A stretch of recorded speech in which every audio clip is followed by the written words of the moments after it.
তো লোকজন ভিক্টোরিয়া মেমোরিয়ালে যায় কেন? তিনটে কারণ আছে। এক নম্বর হচ্ছে হাওয়া খেতে, মানে এই গার্ডেন টার্ডেন যা আছে ওখানে 20 টাকা ফি দিয়ে ঢুকে একটু ঘুরে টুরে বসে হাওয়া খেতে। 2 নম্বর হচ্ছে মিউজিয়াম দেখতে প্লাস হাওয়া খেতে, মানে ভিতরে যে মিউজিয়ামটা আছে সেটা দেখে নিল, ভালোভাবে ছবি টবি তুলে নিল, তারপর বাইরে বেরিয়ে এসে গার্ডেনে বসে হাওয়া খেলো। 3 নম্বর আছে প্রেম করতে, মানে ওই ঝোপ ঝাড় যেসব জায়গা আছে ওর মধ্যে ঢুকে ঢুকে আমি নিজের চোখেই দেখেছি অনেকগুলো প্রেম করতে। কিন্তু আমি তো স্পেশাল, আমি এই 3টে কাজের কোনোটাই করতে যাব না। তাই আমি আজকে চলে এসেছি ভিক্টোরিয়া মেমোরিয়ালে, না প্রেম করতে, না পার্ক দেখতে, না মিউজিয়াম দেখতে, আমি চলে এসেছি 3D প্রজেকশন ম্যাপিং শো দেখতে।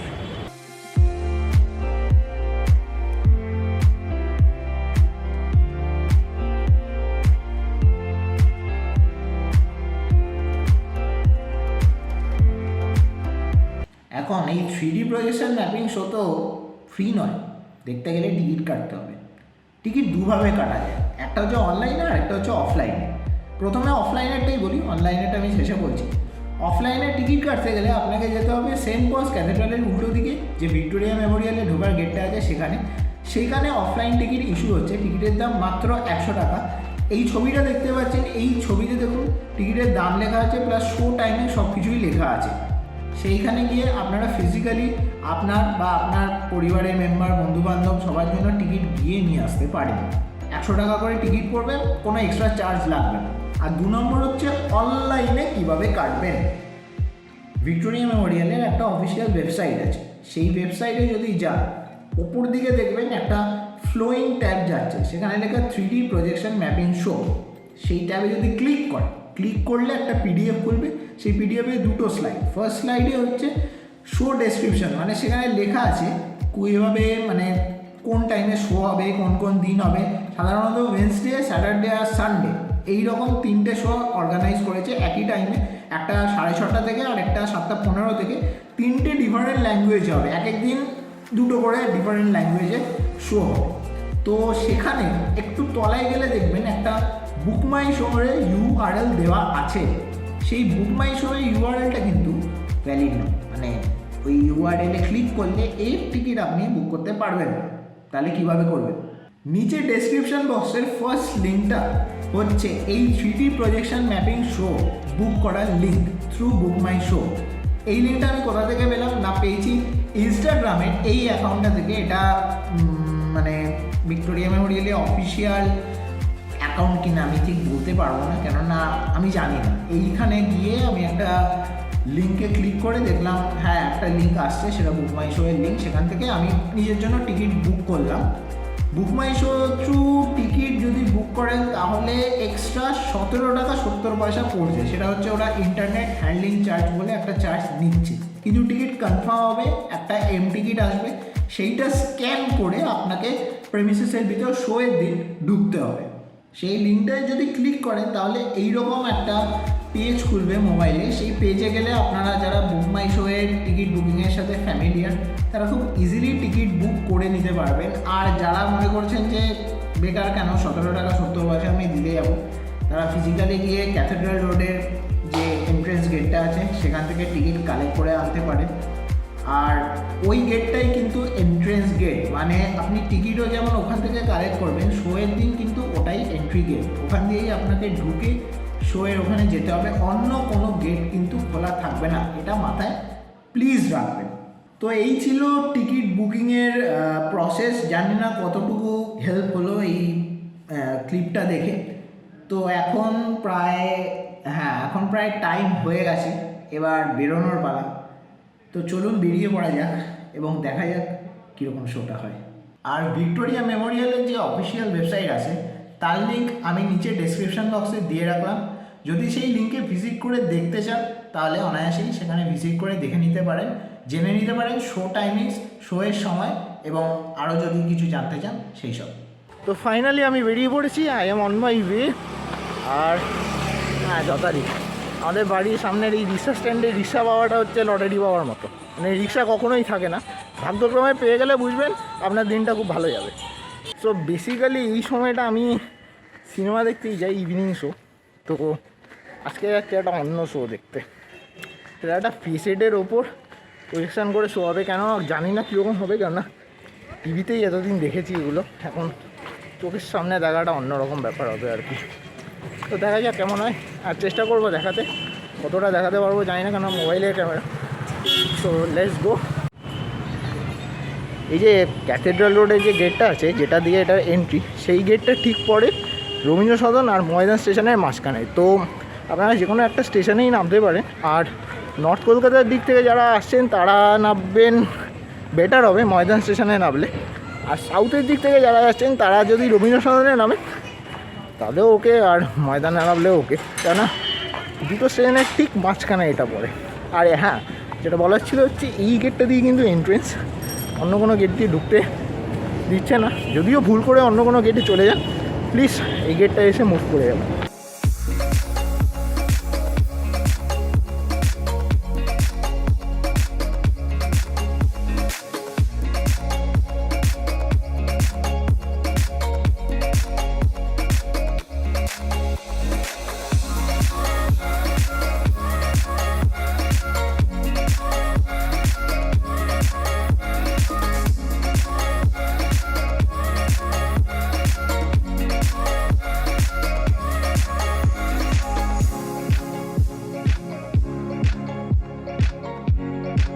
জাস্ট রবীন্দ্র সদনে নেমেই এবার ভিক্টোরিয়ার দিকে হাঁটতে শুরু করেছি।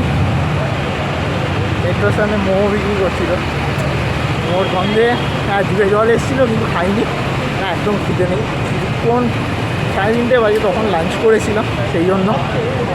আর ও হ্যাঁ, একটা কথা বলার ছিল যে মেট্রোতে কিন্তু টোকেন চালু হয়ে গেছে বৃহস্পতিবার থেকে। তো যারা টোকেন অ্যাভেল করতে চান করতে পারেন, আর যারা রোজই মেট্রোয়ে যাচ্ছেন টোকেনটা এখনই কাজটা না করাই ভালো। নিজের যে স্মার্ট কার্ডটা আছে ওটাই ইউজ করুন, আর টোকেন ওটা কতটা স্যানিটাইজ করছে সেটা কিন্তু কেউ বলতে পারে না। আশা করি করছে, কিন্তু সেফটি ফার্স্ট, রাইট? তো এখন আমি ক্যাথেড্রাল রোড দিয়ে এগিয়ে যাচ্ছি এন্ট্রেন্সের দিকে। আমার ডান দিকে রবীন্দ্র সদনের বিল্ডিংটা। তো এইটাই হচ্ছে সেই রাস্তা যেখান দিয়ে আপনাদের এন্ট্রি গেটে পৌঁছতে হবে। আপনারা ওখান থেকে টিকিটও অ্যাভেল করতে পারবেন, যেটা আমি আগে বলেছি। 100 টাকা টিকিটের দাম। যেহেতু আমি বুক মাই শোতে টিকিট কেটেছি, জন্য আমার পড়েছে 117 টাকা 70 পয়সা, একটু বেশি। কিন্তু ওই টিকিট বুক করতে করতে এমন অবস্থা হয়ে দাঁড়িয়েছে যে বুক মাই শো যারা এখন বুকিং না করার কথা ভাবতেই পারি। তো চলুন যাওয়া যাক, দেখা যাক কী সারপ্রাইজ অপেক্ষা করছে আমাদেরকে। Finally arrived to the Saint Paul's ক্যাথেড্রালের উল্টো দিকে গেটে। লোকজন লাইন দিচ্ছে, আমাকেও লাইনে দাঁড়াতে হবে। অ্যান্ড সামনে সুন্দর লাগছে, ক্যামেরাতে আর কত সুন্দর লাগবে। ছবি তুলেছি, তার জন্য আমাকে ইনস্টাগ্রামে ফলো করতে হবে। ফাইনালি 25 মিনিট বাদে ভিতরে ঢুকে পড়েছি অ্যান্ড এগিয়ে যাচ্ছি। যেহেতু কোনো সিট নাম্বার নেই, আগে যেতে হবে, আগে বসতে হবে, তাহলে ভালোভাবে দেখাতে পারবো। অ্যান্ড হেভি লাগছে, হেভি লাগছে। এই ক্যামেরায় কত দূর বোঝা যাচ্ছে জানি না, চোখ দিয়ে দেখলে অনেকটা কাছে, এবং লাইটটা এতটাই সুন্দর যে বোঝা যাচ্ছে। ওই সিটিং অ্যারেঞ্জমেন্ট জানি না দেখা যাচ্ছে কি না, এই যে এখানে সিটিং অ্যারেঞ্জমেন্ট, এখানে বসতে হয়। অ্যান্ড আমি এগিয়ে যাচ্ছি, দেখি সামনে সিট পাই কি না। সামনে সিট পেতে হবে। আমার সিট এখানে সামনেই, আমার সামনে মাত্র 2খানা রো। ছবি তুলছে অনেকে, আমি আবার একটা ছবি নিয়ে নেবো।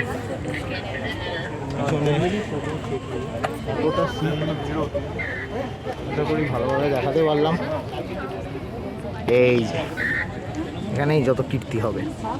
আমি সামনের সিট থেকে কিছুটা পিছিয়ে এলাম, কেননা সামনে একজন লম্বা লোক বসেছিলেন, আর দেখা একটু অসুবিধা হতো। আমি নিজের হাইট খুব একটা বড় না। আই হোপ এই জায়গা থেকে দেখা যাবে, আই হোপ। তো অনেক কষ্টে একদম সামনে এসে বসেছি, একদম সামনে, মানে আমার সামনে কেউ নেই। দেখা যাক এবার কীরকম দেখাতে পারি এবং নিজে দেখতে পারি। So let's go for the best আর কি। তো যেটা বলছিলাম, লিটারেলি আমার সামনে কেউ নেই, একেবারে সামনের seat, sighted as hell. I hope কি ভালোভাবে দেখাতে পারবো, কেননা ফুল ভিউটা আমি পাচ্ছি। একটু এদিক ওদিক করতে হবে যদিও ক্যামেরাটাকে, তাও ফুল ভিউটা পাওয়া যাচ্ছে। हमारी मातृभूमि विश्व इतिहास के दोराहे पर आ खड़ी हुई। मैं आजादी की चाह रखने वाले समस्त भारतवासियों से आह्वान करता हूं कि आप ब्रितानी गुलामी के खिलाफ तब तक युद्ध जारी रखिए जब तक मातृभूमि मुक्ति न प्राप्त कर ले। जय हिंद। 1939 का साल विश्व इतिहास में ऐसे जंग की शुरुआत का साल था जिसके विनाश के लिए परिभाषा करती थी। पराधीन भारतवासी अपनी स्वतंत्रता के लिए संघर्ष कर रहे थे। वायसराय ने फरमान निकलवा दिया कि जब तक लड़ाई चल रही है भारत अपनी आजादी की बात नहीं करे। इस फरमान के विरोध में भारत के अलग अलग सूबों की कांग्रेस सरकारों ने इस्तीफा देना शुरू कर दिया। मातृभूमि की मुक्ति ही सुभाष का लक्ष्य था। वो जेल में बैठे देश से बाहर जाकर संघर्ष को गति देने के बारे में सोचने लगे। अब समय आ गया है जब राष्ट्र की लड़ाई अंतर्राष्ट्रीय राजनीति में प्रवेश कर लड़नी पड़ेगी। मुझे इस काल कोठरी से निकलना ही होगा। मैं आमरण अनशन करूंगा। कारागार से निकलने में अहिंसा के इस हथियार ने खूब काम किया। वे रिहा हो गए, लेकिन उन पर निगरानी विवेकानंद के विचारों से उनका परिचय, जिसका उनके व्यक्तित्व पर गहरा प्रभाव पड़ा। मातृभूमि आराध्य है, प्रत्येक भारतीय सहोदर है और भारत की मुक्ति।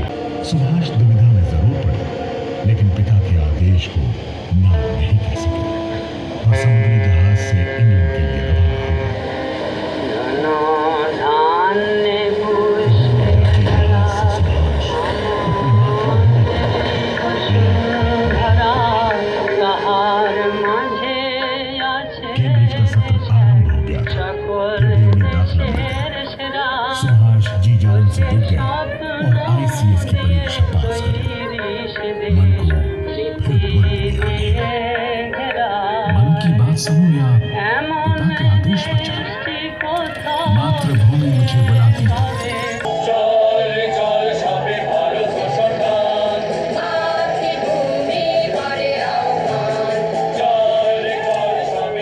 आंदोलन के शुरुआती दिनों में ही एक घटना घटी।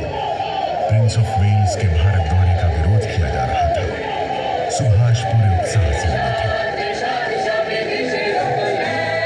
मां की मांडली जेल भेज दिया गया। ये वही जेल है जहां लोकमान्य तिलक और लाला लाजपत राय जैसे संग्रामियों को रखा गया था। मांडले मेरे लिए जेल नहीं, तीर्थ है। मैं तीर्थ पर निकला हूं। मांडले जेल नहीं, यातना गृह था। लकड़ी का बना लकड़कोट था। मौसम की मार पड़ती, बारिश का पानी नहीं गिर सकता। कहाँ खड़े हो, कहाँ बैठे। गिरता सब उनकी उपस्थिति सभाओं में जोश भर देती थी। अपने पिता के साथ चले संग्राम में तो सुभाष जीत गए, लेकिन स्वाधीनता संग्राम की भूमि पर राष्ट्रपिता खड़े थे। व्यास नदी का किनारा था और ऊपर स्वतंत्रता संग्राम का झंडा लहरा रहा था। गांधी जी ने संपूर्ण स्वाधीनता का प्रस्ताव रखा। वे भविष्य के सपने देख रहे थे। आजाद भारत आर्थिक प्रगति के रास्ते पर कैसे चलेगा? दुनिया के दूसरे देशों के साथ कंधे से कंधा मिलाकर बराबरी के साथ कैसे खड़ा होगा? अपने ही लोगों के बीच सुभाष को शक की नजर से देखा जाने लगा। इसीलिए जब दूसरी बार अध्यक्ष पद के लिए खड़े हुए और जीत गए, तब कार्यकारिणी के सदस्यों में से अधिकांश ने इस्तीफा दे दिया। गांधी जी ने सीतारमैया की हार को अपनी हार तक कह डाला। 1941 दूसरा विश्व युद्ध चल रहा था। सुभाष यूरोप में मौजूद थे। प्रवास ले रहे युद्धबंदियों को लेकर इंडियन नेशनल आर्मी की स्थापना कर दी। रेडियो जैसे आधुनिक संचार माध्यम को संघर्ष का माध्यम बनाया और इस तरह आजाद हिंद रेडियो स्वरूप में आया। साथियों, भारत की मुक्ति का समय आ पहुंचा है। भारत उठेगा और गुलामी की उन जंजीरों को काट फेंकेगा जो जमाने से उसे जकड़े पड़ी है। কত বিপ্লবী বন্ধুর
শো শেষ, আমি আবার বাড়ির পথে। দারুণ শো, মানে সন্ধ্যাবেলাটা সত্যিই এনজয় করলাম। 100 টাকা শুধু আসলে মানে পুরো উসুল হলো। এই শোটা কতদিন চলবে আমি জানি না, বলছে তো কালকেই লাস্ট, মানে কালকে অর্থাৎ আজকে হচ্ছে 27, কাল হচ্ছে 28শে নভেম্বর লাস্ট। তো যদি আরও ফার্দার এক্সটেন্ড করে তো আমি রিকোয়েস্ট করবো সবাইকে একবার এসে দেখে যেতে, কেননা এই ধরনের সব মিস করা উচিত না। খুব এনজয় হয়। একটা গল্প বললো নেতাজি সুভাষচন্দ্র বোসের, যে এই শোটা আমি হিন্দিতে দেখেছিলাম। এই বলে আমাকে হিন্দি লাভার একদমই বলবে না, কেননা পরের শো মানে 7:15 যে শোটা আছে সেটা বাড়ি থেকে বেরোতে ল্যাক খেয়ে যায়, এই জন্য আর কখন আর এলাম না আর কি, এই শোটাই দেখলাম। তবে এর মধ্যে প্রচুর বাংলা গান আছে, যেগুলো আগের ভিডিওতে আশা করি আপনারা শুনতে পেয়েছেন। তো কোনো অসুবিধা নেই, হিন্দি, ইংলিশ, বাংলা। হ্যাঁ, যদি সঙ্গে বাচ্চারা থাকে তাদের হয়তো ল্যাঙ্গুয়েজের প্রবলেম হতে পারে, তবে এখনকার দিনের বাচ্চাদের তো আমাদের মতো অত ইয়ে নেই যে বাংলা জানে না, ইংলিশ জানে না। বাংলা জানে না সেটা এখন ট্রেন্ড, ইংলিশ জানে না, হিন্দি জানে না। যেমন আমার ছিল, আমি ইংলিশ বুঝতে পারতাম না, হিন্দি মোটামুটি বুঝলেও বুঝতাম। তো ল্যাঙ্গুয়েজ ব্যারিয়ারটা আমার মনে হয় কোনো প্রবলেম হবে না। তো যে কোনো টাইমেই আসতে পারে, বুধবার, শনিবার এবং রবিবার। পরে এটা বুধবার থাকবে কিনা জানি না, বিদ্বেষে শনি এবং রবিবার এই টাইমে 6:15, সরি 6:30 এবং 7:15 দুটো শো আসতে পারেন, দেখতে পারেন। বিলিভ মি, এনজয় করবেন। ফ্যামিলি নিয়ে এলে তো খুব ভালো, ফ্রেন্ডস নিয়ে এলেও ভালো। You will enjoy, trust me. Finally নাকতলাতে নেমে গিয়ে এখন বাড়ির পথে। ব্লগটা কেমন লাগলো প্লিজ জানাবেন। ভালো লাগলে অবশ্যই একটা লাইক করবেন, কমেন্ট করেও জানাতে পারেন আপনারা যদি শো দেখতে চান, আপনাদের অভিজ্ঞতা বা এই ব্লগটা কীরকম লেগেছে সেই ব্যাপারে আপনাদের ফিডব্যাক। আর যদি মনে হয় এটা শেয়ারেবল, লোকজনের সাথে শেয়ার করা যাবে, তাহলে শেয়ার করবেন। শেয়ার করলে জাস্ট আমার একটু রিচ বাড়বে, আর কিচ্ছু হবে না। এনিওয়ে, আজকের মতো এইটুকুই থাক, দেখা হচ্ছে নেক্সট ব্লগে। টিল দেন সবাই ভালো থাকবেন, টাটা।